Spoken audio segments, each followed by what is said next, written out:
యవనస్తులారా, and all my dear friends who are sitting here, మేమందరము ఇటు రీతిగా కూడుకొని ఒక వ్యక్తి కోసం మీకు చెప్పడానికి వచ్చాం. ఆయన ఎవరు అని అంటే యేసు క్రీస్తు ప్రభువారు. So you all can see a paper in my hand. మీ అందరికీ నా చేతిలో పేపర్ కనిపిస్తుంది కదా. మన జీవితం కూడా ఈ యొక్క పేపర్ వంటిదే. దీనికి ఒక వాల్యూ ఉండదా? ఇలా చిరిగిపోయినటువంటి పేపర్కి ఏమైనా వాల్యూ ఉందా? చిరిగినటువంటి పేపర్ కి ఒక 500 రూపాయల నోటు చిరిగితే పని చేస్తుందా? మరలా ఇలా చిరిగిన పేపర్ కి వాల్యూ లేదు. మన జీవితం కూడా ఒక పాయింట్ ఆఫ్ టైం లో అలా చిరిగిపోతూ ఉంటది.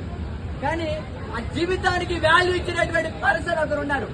ఆయన ఎవరు అని అంటే ఈజ్ నన్ అదర్ దాన్ యేసు క్రీస్తు ప్రభువారు.